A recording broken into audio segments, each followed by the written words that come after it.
Welcome to 4x3, a review show where I tell you 4 things I like and 3 things I didn't like about a game I played recently. And today we are covering Max Payne 2. Max Payne 2 is a game from 2003 made by Remedy Entertainment that currently doesn't tie into Remedy's bigger sort of universe the way Alan Wake, Control, and Quantum Break all overlap. The great thing is, though, that the DNA that shows intrinsically in those titles that make them great has its foundations here. I'll talk a bit more about it later, but it's something I really wanted to point out. Max Payne 2 shows Max's struggle to continue being a cop and balance the quote unquote morals that come with that, as well as his complicated relationship with contract killer Mona, who is also wrapped up in the politics of Max's work environment due to the fact that she's a suspect in a murder case. That tends to be the case, though, when you make a living killing people for money, but who the hell am I to judge for that?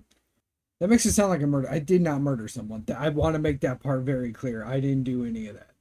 I should probably just move on. The first thing that I didn't like was the checkpoint system is still as awful in this game as it was in the first game. While it isn't the worst I've seen in a video game, every time I died, I would be set back to the last save point I had, or like potentially the beginning of the level, which in more than a few instances caused enough annoyance to consider setting the game down for the day and just not playing. I had to rely on myself to set checkpoints literally every few rooms. I would sometimes do it every room just because I don't like repeating stuff. I did this to make sure I didn't get thrown back way too far if I messed up or got killed, which happened, a lot, but that's not something I can hold against the game. That's a skill issue. Pills are the only way to heal in Max Payne, and they do less in this game than they did in the first game. This wouldn't be a problem if they were easier to find. The amount of pills can vary wildly in some areas. There were some places where it felt like I found them in every single room on a floor. Then there were times I'd run out and not come across any for like half a level. I just wish it was a bit more consistent. And speaking of consistent, I'm not counting this as a knock against the game, but the pump shotgun, which was a massive crutch in the first game, to be able to just like roll through combat encounters a lot easier, feels like a roll of the dice this time. Sometimes it's perfect and it insta kills enemies as it should, and then sometimes it hits with the force of a sneeze. There's really no in between, and it got super frustrating to the point where I just avoided using it as much as I could. I know we got this in the third game, but Max Payne 2 is begging for a good cover system, and don't even jump to you can just click crouch and stand behind something. That didn't fucking work for me at all. I would still take damage behind whatever surface I was standing behind. Speaking of combat, it also feels like there were several times, especially playing as Mona, where bullets didn't go where I aimed. It made the section where she was covering Max really annoying to get through, because I basically had to spam bullets and hope RNG was on my side. I tried leading the shot by 2 steps, which would sometimes work perfectly, and other times the bullet would somehow lag behind the target. I tried being dead on, which would also cause the bullet to not hit the mark. It was a bit more annoying than it needed to be.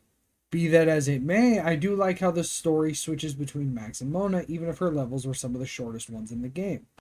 Speaking of things that I liked, this game loads incredibly fast, which is great because you'll likely see a lot of loading screens, because especially if you get shot a lot or you fuck up platforming the way I do. This game doesn't have like super challenging platforming. There is a bit of challenge to the platforming, but for the most part, it's pretty straightforward, and I still screwed it up constantly. The nightmare sequences in Max Payne 2 are way, way better than they were in the original. In the original, they make you do this annoying like tightrope style walk across thin lines of blood, often with exposition that accompanies while you're doing it. There were smaller scenes in between that aided in what they wanted to communicate with the player. And in Max Payne 2, they are largely just scenes that delve deeper into Max's psyche, which I think works great. As cool as the blood tightrope was as a concept, it was agonizing. I disliked it so much in the first game. I love seeing the start of what would become the bigger Remedy verse here. While Max Payne doesn't seem to intertwine with Quantum Break, Control, and Alan Wake, as I said earlier, different forms of what those games would adapt and perfect are still here. Remedy loves to use televisions to show weird extra bits about the universe, especially in Alan Wake 2 and Control. There's also a fourth wall break during a nightmare sequence that I really enjoyed. Max sees himself in a cell and he comments on how he didn't look the way he does now last time. In Max Payne 2, the character model has been swapped out and is closer to what we see in Max Payne 3 as opposed to what it is in Max Payne 1, and I believe it was Sam Lake in the first game, and now it's someone else. I didn't catch their name. I didn't really look for it, but it was Sam Lake, who has worked at Remedy for a very long time. That the game is like aware that they swapped from Sam Lake to this new character model, and then change it obviously in 3 because Max is older and more depressed, and he shaves his head and all that stuff. While it is a shorter game than the previous one, it manages to feel every bit as impactful as it barrels towards its grim and depressing conclusion. And thankfully, even though the end fight to this game is incredibly similar to the first one, it is a bit easier. Just shooting layers of this roof-mounted thing so it falls and removes the enemy's cover, exposing them as it goes. I liked it a lot more than the timed helicopter thing at the end of the original. With the original, it took me forever, like way too long to realize I needed to shoot the things on the edge of the roof to make this entire tower fall over. I just kept killing all the bad guys and then didn't understand why the door never opened to let me get to the helicopter. I know that's a skill issue, but I didn't feel like it was communicated properly to me, and I'm so glad it didn't happen this time around.